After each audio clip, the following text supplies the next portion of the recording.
Okey, Assalamualaikum semua. Kita sambung bab yang ke-9, tajuk haba.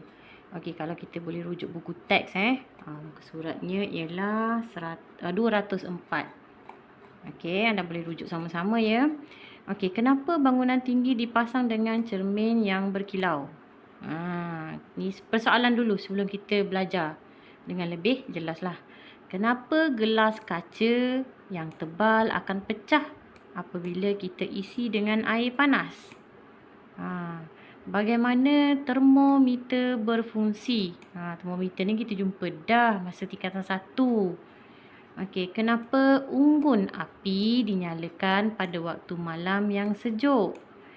Kenapa haba memberi kesan kepada gas?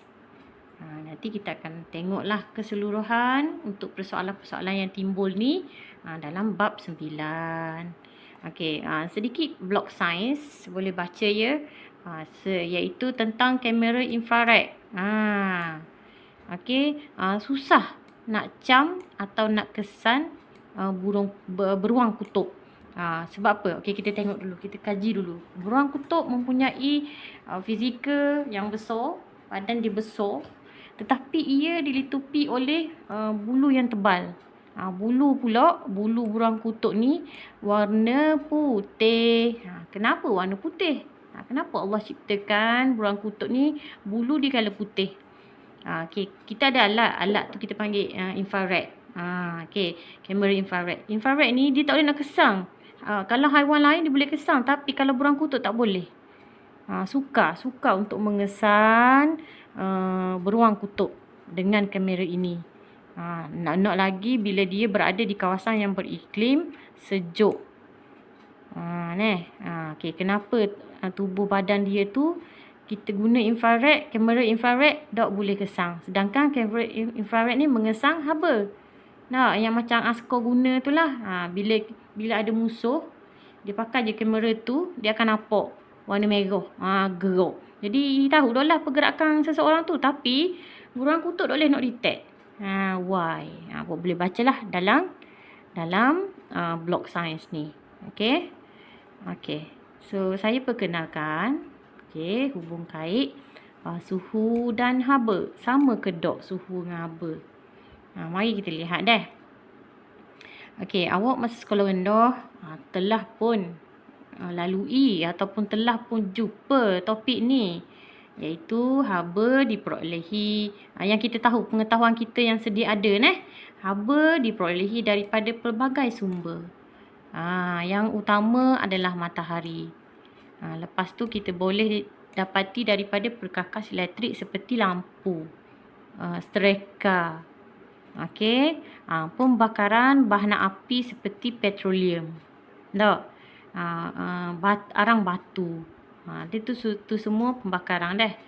Okey, lilin pun sama. Lilin pun bahan bakar dah. Okey, haba ialah merupakan satu bentuk tenaga. Jadi kalau orang tanya awak, benda haba. Jadi awak boleh jawab, haba tu satu bentuk tenaga haba. Jadi sifat haba ni dia mengalir dari kawasan yang bersuhu tinggi ke kawasan yang bersuhu rendah. Maksudnya dari tempat panas dia mengalir ke tempat sejuk. Gitu je nak faham. Okey. Tapi apa kaitan dia dengan suhu? Suhu tu gana. Okey, suhu ni ukuran. Ukuran sukatan. Sukatan benda, nak sukat benda. Darjah kepanasan atau kesejukan. Tak semestinya kita suka benda panas saja. Sesuatu yang sejuk. Contoh benda air batu 0 darjah Celsius. Sejuk lah. Kadang-kadang bila kita bergarang, air batu tu akan jadi negatif 3 darjah Celsius. Kohor sejuk. Kohor tu semakin. Bahasa Terengganu kohor. Bahasa Melayu semakin. Okay. Suhu meningkat dalam persekitaran yang panas.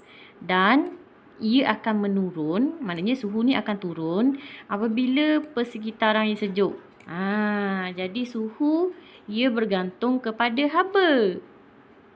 Ia memang kita khabar suhu dengan haba tak sama. Tapi suhu bergantung kepada tenaga haba. Kalau persekitaran haba tu tinggi, maksudnya suhu tinggi. Kalau haba dok banyak, maknanya suhu kurang. Okey, jadi alat yang boleh digunakan untuk menyukat suhu kita panggil termometer. Kandungan cecair logam yang dipilih untuk jadi alat termometer ni kita guna logam merkuri. Nama-nama lain raksa.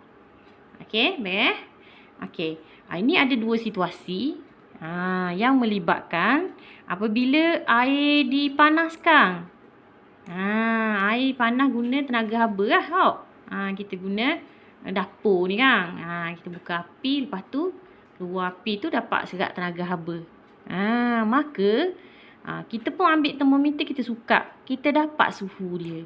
Koho lama panas, koho naik suhu dia. Semakin meningkat suhu.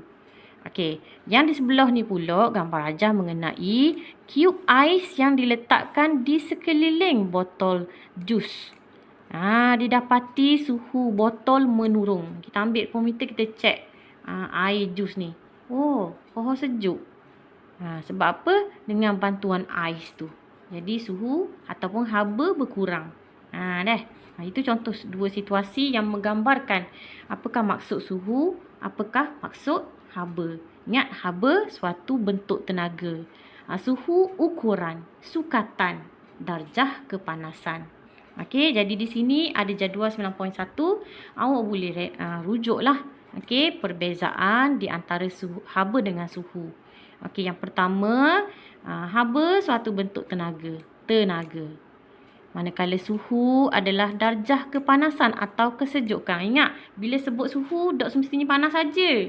Ia boleh jadi darjah kepanasan. Saya besar okey.